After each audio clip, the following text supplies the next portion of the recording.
Do not ask me to go back. Elara's hands formed the words before the Nightfang delegation had finished crossing Silver Oath Field. Morning light stretched across the grass, pale and cold after the long journey from Mara's tomb, and nearly 200 royal wolves stationed at Silver Oath Field after the succession investigation stood in quiet ranks near the western relay. Elara had expected questions when she returned. She had not expected 12 Nightfang riders, a ceremonial carriage, or the black and silver banners of Kael's court waiting for her. Rowan stopped beside her. Elias carried the sealed copies of the Crown Charter and Succession Compact beneath his coat. Kael stood half a step behind Elara, close enough to support her, far enough to leave the decision visibly hers. At the front of the delegation, Commander Garrick dismounted and bowed. Your Majesty, Lady Elara, the Royal Council received word that the investigation at the Western Tomb produced evidence concerning Princess Mara Valerith and Lady Elara's birth. Elara felt every nearby gaze turn toward her. Lady Elara. Yesterday, some of these same institutions had known her only as the Banished Omega. Garrick continued. Nightfang has prepared an escort home. Elara's fingers moved immediately. I am not going back. Rowan translated without softening a word. Silence spread across the field. Garrick looked toward Kael, perhaps expecting correction. Kael gave none. She answered you, he said. Garrick lowered his eyes. Of course, Your Majesty. But the council believed that once her standing was formally restored, she would wish to return. Restored. The words settled badly inside Elara. She had spent years carrying the consequences of a judgment made before anyone had cared enough to hear her truth. Now that royal blood and ancient law surrounded her, Nightfang wanted to hand back something it had once claimed the right to remove. Garrick opened a leather case and withdrew a parchment bearing the royal crest. By order of the council, Elara Vale is restored to good standing within Nightfang territory. Her banishment is suspended pending final review, her residence rights are reinstated, and all privileges appropriate to her recognized position shall be honored. Elara stared at the document. Not an apology, not an admission. A restoration, as though dignity were a gate they could close and reopen. Kael's expression changed before she looked at him. He had heard it too. Who wrote that decree? He asked. Garrick hesitated. The council's legal chamber, Your Majesty. Under whose authority? They believed they were acting in yours. Kael held out his hand. Garrick gave him the parchment. Kael read it once, then looked at Elara. He did not ask whether she wanted him to fix it. He seemed to understand that the mistake existed regardless of what she chose. This decree does not leave this field, he said. Garrick stiffened. Your Majesty? Nightfang cannot restore honor it never had the right to take. A murmur moved through the delegation. Kael's voice remained level. Prepare another declaration.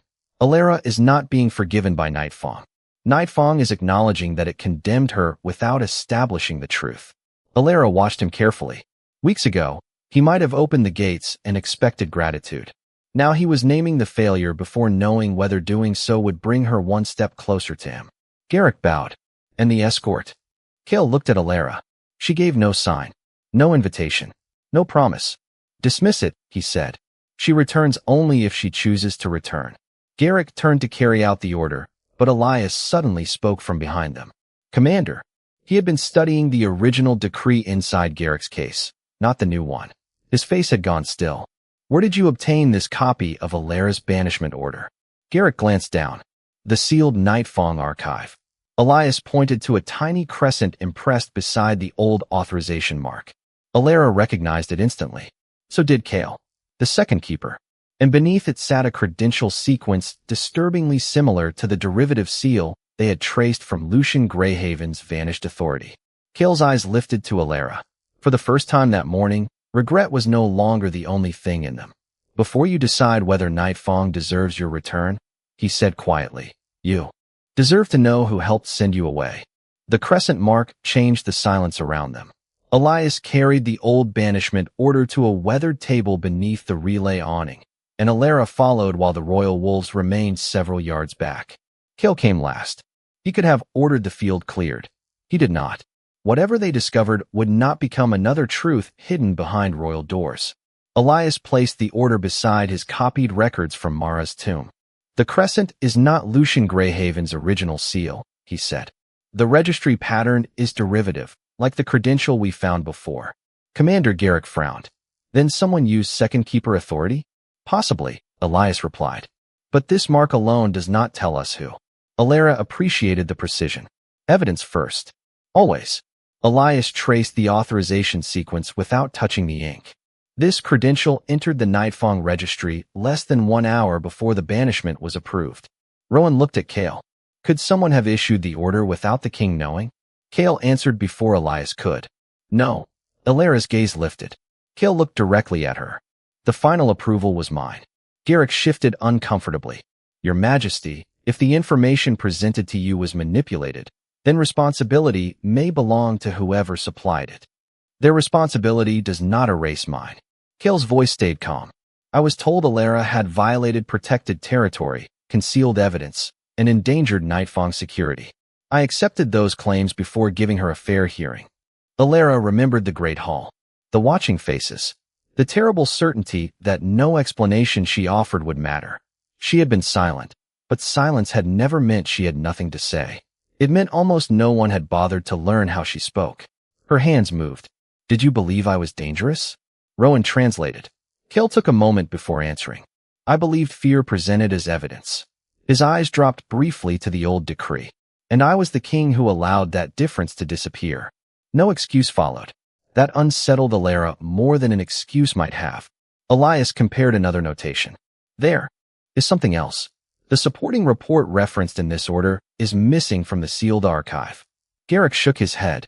That should be impossible. Banishment records are preserved with their evidence files.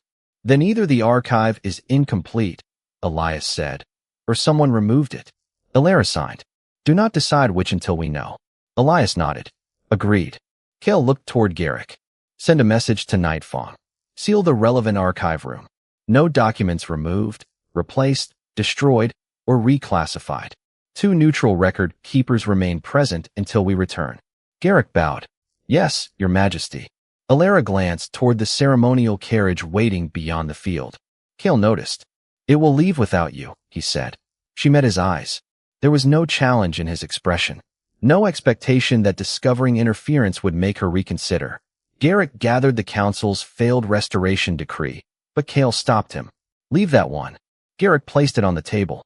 Kael read the first sentence again. Restored to good standing. He said quietly, almost as if hearing its arrogance more clearly now. Then he turned to Garrick. The replacement declaration will say this. Nightfang does not restore Elara Vale's honor.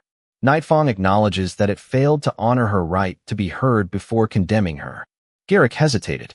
That language places responsibility on the crown. It belongs there. Several Nightfang wolves heard him. So did the royal wolves behind them. Elara felt the moment travel through the field without anyone needing to announce it. Kael was not correcting a private mistake.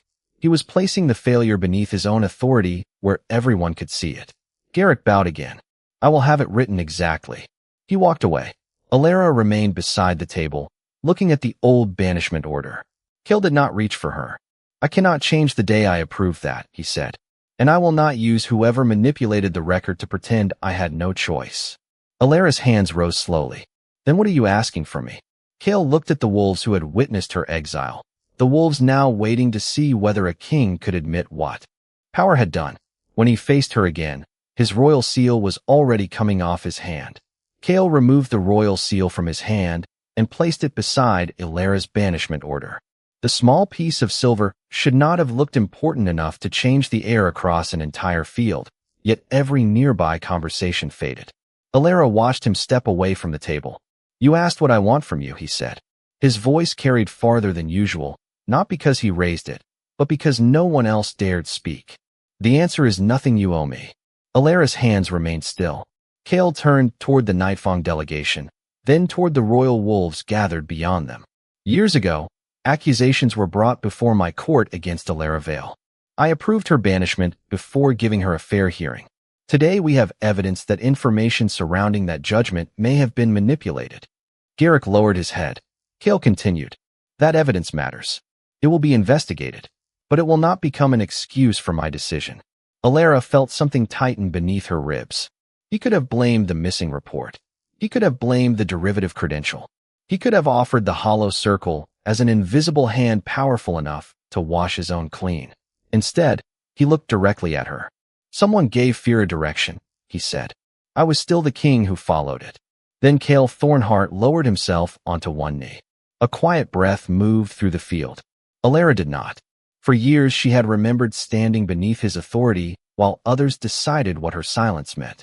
Now the Alpha King knelt before her with his royal seal resting several feet away. No guards moved to stop him. No advisor told him a king should never kneel before an Omega. Kael looked up. I should have asked what happened. I should have learned how you answered before deciding you had no answer. I should have protected your right to be heard even if every accusation against you had frightened my court. Elara's throat tightened. I did not. His voice softened. I banished you when I should have protected your right to the truth. I am sorry. He did not reach for her hand. He did not speak of their bond. He did not ask her to forgive him. That was what made the apology harder to hide from. Elara looked around the field. Nightfang wolves were watching their king. Royal wolves were watching her. Rowan stood quietly near Elias, refusing to translate emotions Elara had not chosen to express. Elara remembered another open space, another circle of witnesses, another day when she had left because staying had no longer been offered as a choice. Kael could not erase that morning by kneeling now, but he was no longer pretending it had belonged only to the past. Her hands finally moved. Stand up, Rowan translated. Kael searched Elara's face for only a second before rising. Hope flickered across his expression, small enough that perhaps no one else noticed it. Elara did. She reached beneath her cloak and removed the Nightfang residence token Garrick had given her with the council's restoration papers. She placed it beside Kael's royal seal. His hope disappeared, but he did not look away. Elara signed slowly enough that Rowan could translate every word without rushing. I accept that you are telling the truth about what you did. I accept that you are investigating what others did. But neither changes what Nightfang became for me. Kael's jaw tightened once. I understand. Elara continued. You opened the gates for my return. That does not make what waits behind them my home. The field remained silent. Kael nodded. Then I will not call it your home until you do. Elara looked toward the ceremonial carriage, then back at the king who had finally learned that regret could not decide the future for her. Her final signs were simple, clear. I am not returning with you. Kael absorbed the answer without bargaining. Then he picked up his royal seal, leaving the residence token untouched between them. All right, he said. Then Nightfang will have to learn how to change without using your return as proof that it has. Kael left the residence token where Elara had placed it. For several seconds, neither of them moved. The ceremonial carriage waited at the edge of Silver Oath Field, its door open for a passenger who had already refused it. Garrick approached. Cautiously, Your Majesty, should the delegation remain until Lady Elara reconsiders? Kael's answer came without hesitation. No. Something inside Elara loosened, though she did not let it show. Garrick glanced toward her. Then perhaps we should give her time. She already gave us her answer. Kael looked at the Nightfang commander. Respecting it is not the same as waiting for it to change. Garrick bowed and stepped away. Elara watched the riders begin lowering the ceremonial banners. There was no argument. No second appeal. No carefully worded request designed to make refusal feel cruel. Kael had finally stopped asking. That should have made everything easier. Instead, it left Elara facing a harder truth. Part of her still cared that he understood. Kael turned back to her. May I ask one question? Elara nodded. Is your refusal because you cannot forgive me? She held his gaze. The answer required more than anger, because anger was not what she felt. Her hands moved slowly. I do not know whether I forgive you yet. Rowan translated from several feet away. Kael accepted the words without flinching. Elara continued. But forgiveness is not return. His eyes sharpened slightly. She signed again. If I forgive you someday, that does not mean I owe you the life I had before. It does not make Nightfall my home. It does not make your court my court. And it does not make every choice between us disappear.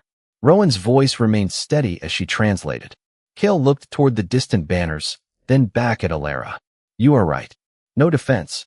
No wounded pride. Just the words. Elara had once imagined an apology would repair something immediately. Now she understood that some wounds did not need dramatic repair. They needed room to stop deciding everything that came after them. Kael stepped toward the weathered table and picked up the council's restoration decree.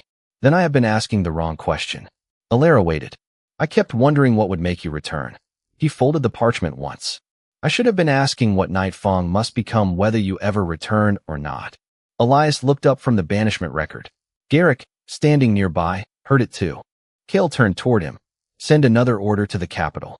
Effective immediately, no permanent banishment may be approved without a recorded hearing, preserved evidence, and independent review. Garrick blinked. That will reopen questions about previous judgments. It should. Some members of the council will object. They may do so in writing, where the objection can be preserved. A faint expression almost crossed Rowan's face. Elara noticed it and nearly smiled. Kael continued. Elara's banishment remains under formal review, but not because she must prove she deserves restoration. Nightfang will determine how its own process failed. Garrick bowed. I understand. Elara raised one hand. Kael stopped. Her signs were measured. Do not change the law because you want me back. Kael looked at her for a long moment. I am changing it because I should have changed it before you ever needed it. The answer reached somewhere she had not expected.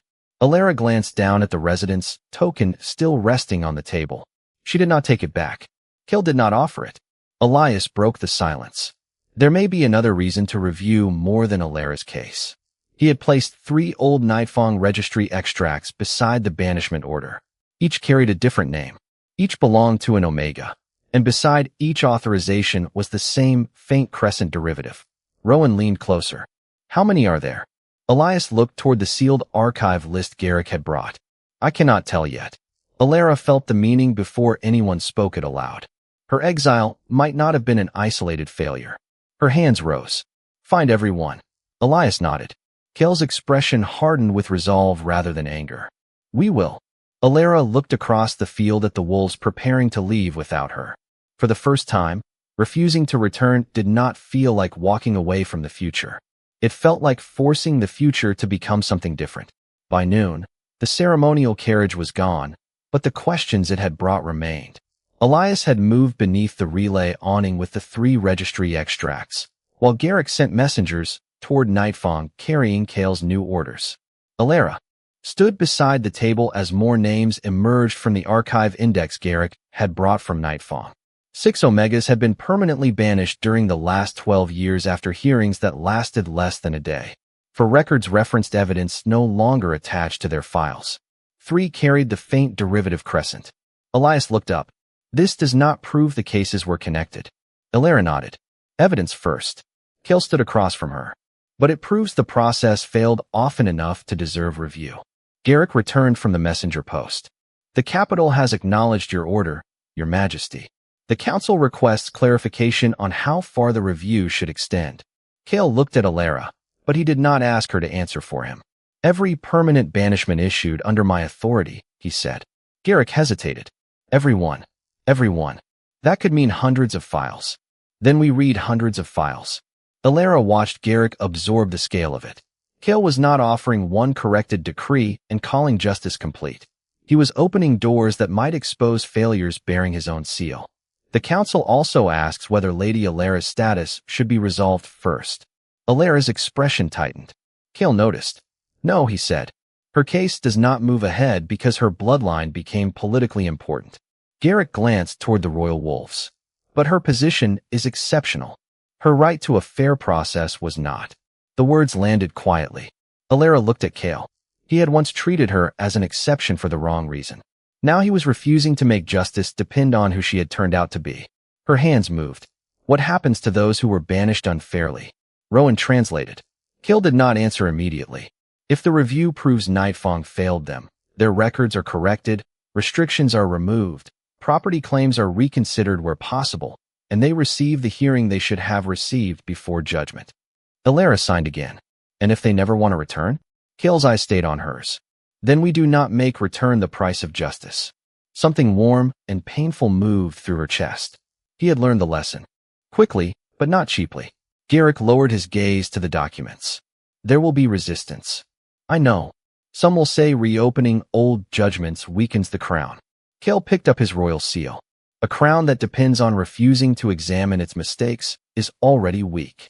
Elara looked away before he could see how deeply the answer reached her. She had wanted change once. Years ago, She had wanted someone powerful to notice that silence was not guilt and fear was not proof. She had stopped expecting it. Now Kael was doing exactly that, and he was doing it after she had refused him. That mattered more than she wanted it to. Elias suddenly separated one extract from the others. This case is different.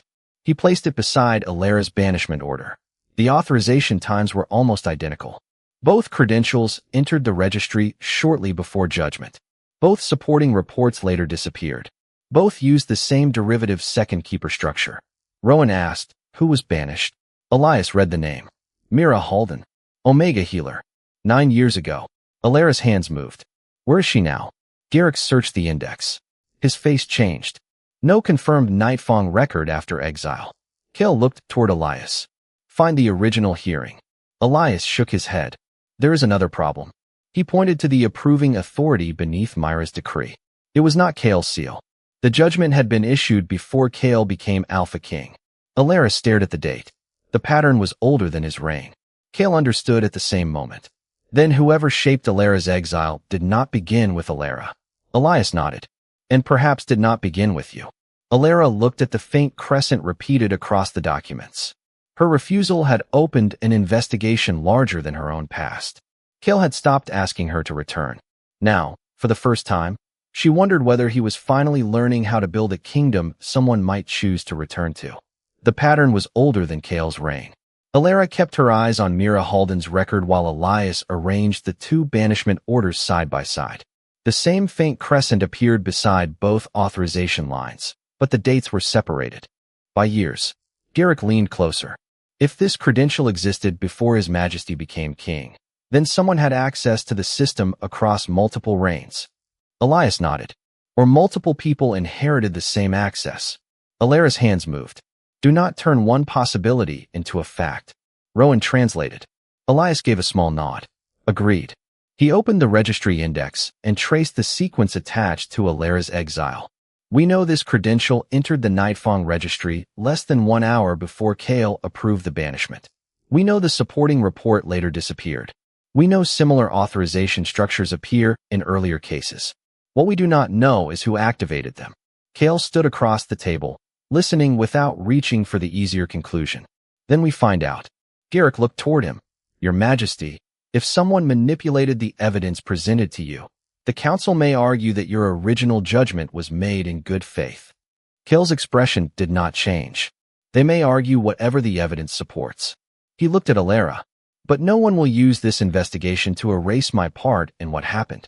Elara held his gaze. Kael continued. If someone created the lie, that belongs to them. I still chose not to question it enough. The distinction mattered.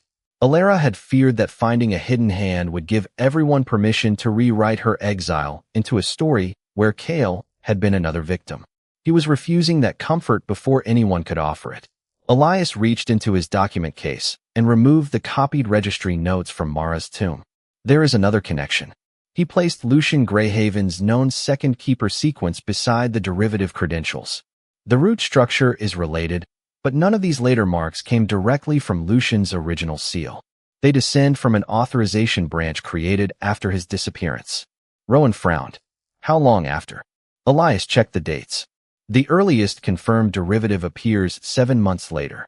Kael's eyes narrowed. Then Lucian could not have personally approved it unless the official account of his disappearance is wrong. Correct. Elias pointed to Elara's order. And this credential is generations farther down that same branch. Elara signed. Someone kept the authority alive. Yes, Elias said. Whether legally, secretly, or fraudulently, we cannot say yet. Garrick unfolded a Nightfang registry map. There were only 3 offices permitted to preserve inherited authorization structures: the Crown Archive, the Succession Chamber, and the Keeper Registry. Kael looked at him. Which still exists? Garrick hesitated. The Crown Archive and Succession Chamber. The Keeper Registry was officially dissolved 22 years ago. Elara felt the number before Elias spoke. The same year Lucian Greyhaven was declared a traitor. Silence settled beneath the awning. Rowan looked toward the field where the Nightfang riders prepared for departure. Then someone may have preserved a dead office for more than 2 decades. Elias answered carefully. The records suggest that possibility. Nothing more yet. Elara appreciated him for saying it. Kael picked up her banishment order, studying the approval line bearing his own authority. Then this stays exactly what it is, he said. Evidence that someone may have shaped the information around my decision. Not evidence that my decision belonged to someone else. Elara's hands rose. Do not use their guilt to erase yours. Kael met her eyes. I will not. She believed that he meant it. Not because he was Alpha King. Not because he had knelt. Because every opportunity to protect his pride had been placed in front of him, and he had refused each one. Elias turned Mira Halden's record over. A handwritten notation appeared near the bottom, nearly lost beneath an archive stamp. His expression changed. This was added after her exile. Garrick leaned closer. What does it say? Elias read the short line twice before answering. Transfer requested. Keeper review denied. Elara stared at the words. Her hands moved. Denied by whom? Elias looked toward the empty space where a signature should have been. That is the problem. Someone removed the name. The missing name mattered more than the missing ink. Elias carried Mira Halden's record into the relay office, where the afternoon light fell across a long oak table. Elara followed with Kael, Rowan, and Garrick. Outside, the royal wolves remained scattered across Silver Oath Field, but word of the reopened banishment review had already begun moving through the ranks. Elias placed a thin sheet beneath the damaged notation. The removal was deliberate, but I cannot recover a name from this copy. Elara's hands moved. Then do not guess. Rowan translated. I will not, Elias said. Garrick opened the archive index. We can request the original from Nightfang. Kael nodded. Do that. And request every Omega banishment file that includes a keeper review, approved or denied. Garrick paused. That could expose judgments made under the previous king. Then the previous judgments are included. Before Garrick could answer, 3 Nightfang elders who had arrived with the delegation that morning entered the office. Elara recognized 2 of them immediately. They had stood in the great hall on the morning of her exile. Neither had accused her. Neither had defended her. Their silence had once felt almost worse. The eldest bowed to Kael, then to Elara. We heard the review is expanding. Kael said nothing. The elder looked at Elara. Lady Elara, if your case was mishandled, the council will correct the record. Her expression did not change. If Rowan saw her hands begin to move. My record is not the only reason we are here. Elias slid the 6 extracts across the table. The elders read the names. One frowned. These cases were settled years ago. Elara signed. Were they heard? No one answered immediately. She pointed to Mira Halden's file. Was she heard? The elder looked toward Garrick. The record says a judgment was entered. That was not my question. Rowan's translation made the room still. Kael remained beside the wall, deliberately refusing to rescue anyone from the answer. The second elder finally said, I do not know. Elara nodded once. That was enough. Her hands moved again. Then find out. Find out for every Omega who was permanently banished without a complete hearing. The first elder looked startled. Every case. Elara held his gaze. Every case. That could take months. Then it takes months. Some may no longer want anything from Nightfang. Elara's expression softened, but her answer did not. Then do not ask them to return. Give them the truth. Correct what can be corrected. Let them decide what comes after. Kael looked down for a moment. She knew he understood the echo. Justice without return. Repair without possession. The elder turned toward him. Your Majesty, is this now a royal directive? Kael looked at Elara before answering, not for permission, but in acknowledgement of where the demand had begun. Yes, and record that the review was requested by the woman whose own hearing we failed to provide. Elara raised a hand. One more thing. Rowan waited. No public names until each person chooses whether their case may be disclosed. Garrick nodded immediately. Privacy protections. Elara signed. Dignity. Kael's eyes met hers. Dignity, he repeated. The elders bowed and left with the archive list. For a moment, the room felt larger after they were gone. Rowan glanced at Elara. You could have asked them to answer for what they did to you. Elara looked toward the doorway. Her hands moved. Making them feel small would not make anyone else safer. Kael heard the translation. Something quiet passed across his face, regret mixed with respect. Then a messenger entered carrying a sealed packet from Nightfang. Priority archive response for the Alpha King. Garrick opened it at Kael's instruction and removed a preliminary list of cases connected to the dissolved Keeper Registry. His eyes stopped halfway down the page. There are more. Elias stepped closer. How many? Garrick looked at Elara. 37 permanent banishments with keeper-linked authorization. The room went silent. Kael asked, how many were Omegas? Garrick read the classification column. 31. Elara felt the number settle heavily inside her. Her own exile had never been only her story. Elias took the list, then froze at one entry near the bottom. Mira Halden was not the earliest. He turned the page toward them. The first case dated back 22 years, only weeks after the Keeper Registry was supposedly dissolved.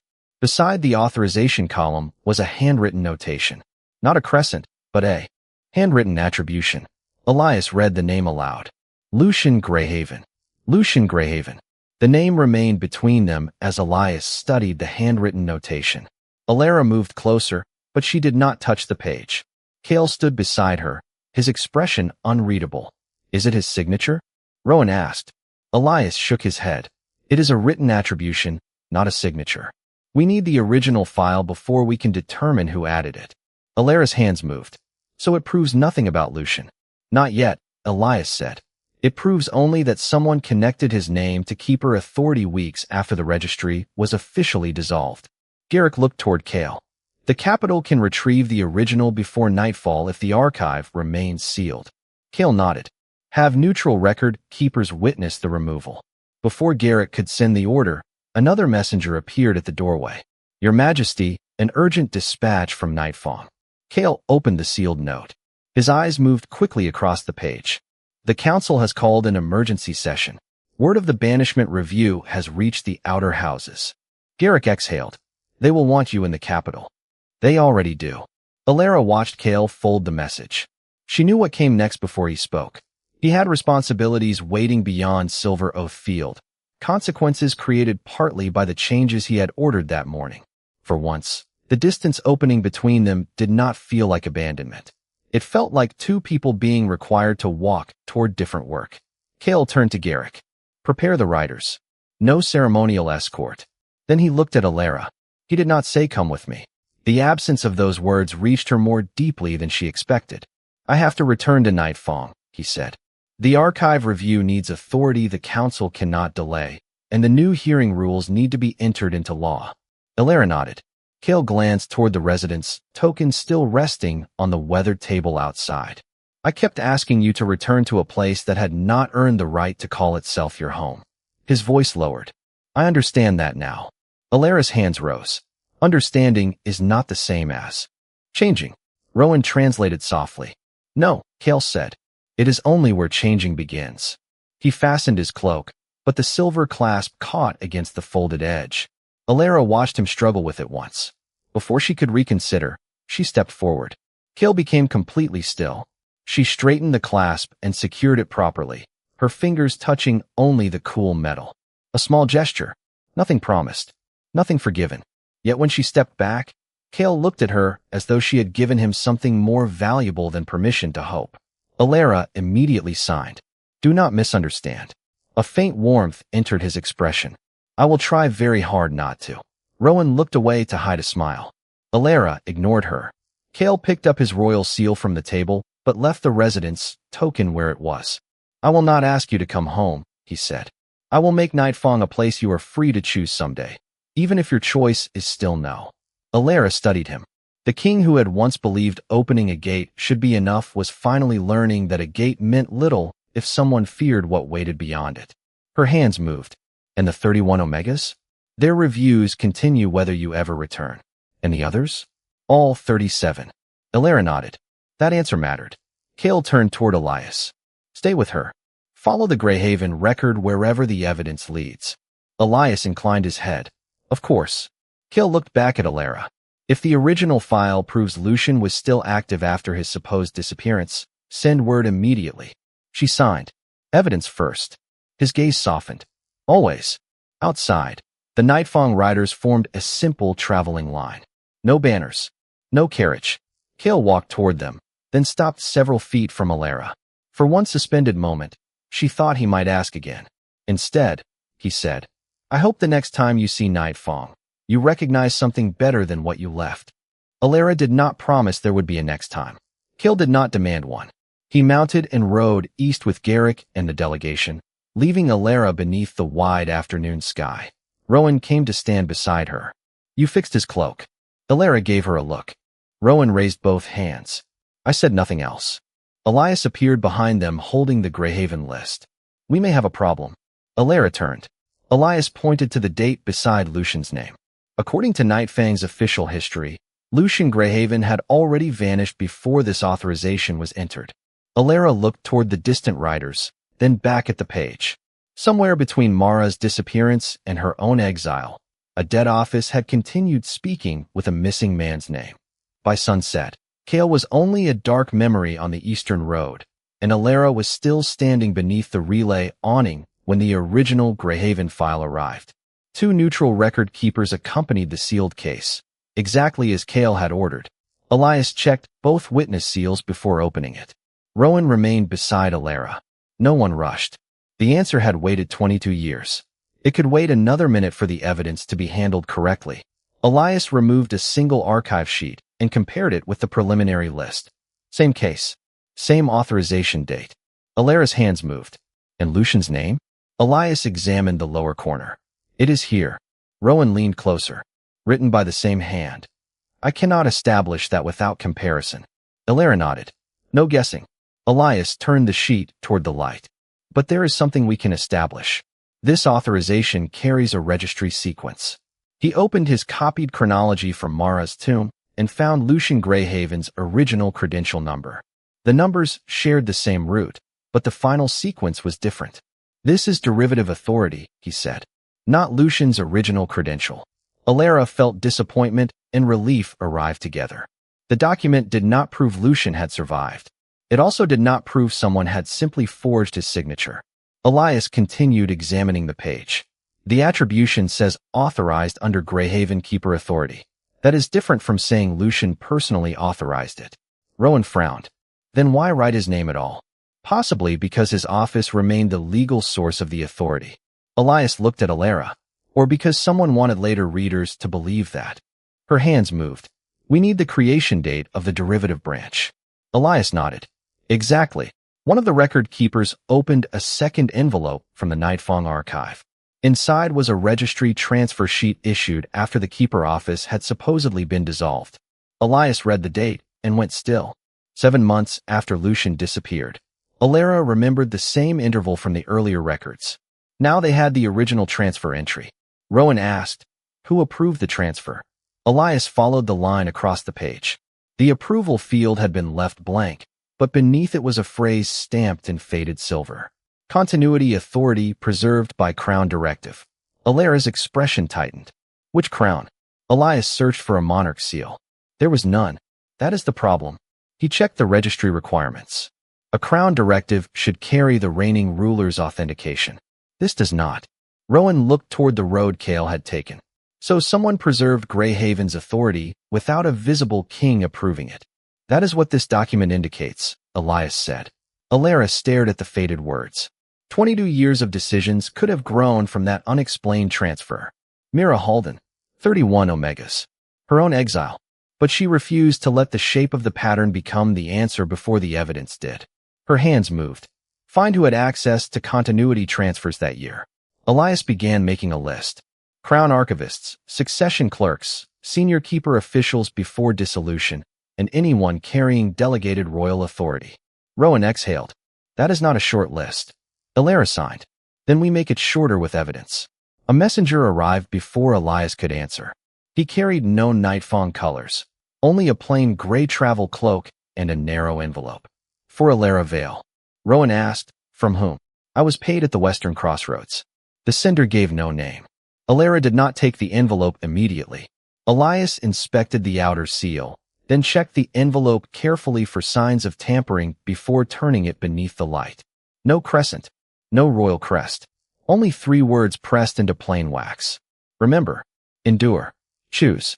Elara's breath caught. They were the same signs Mara had used to open the path into her tomb.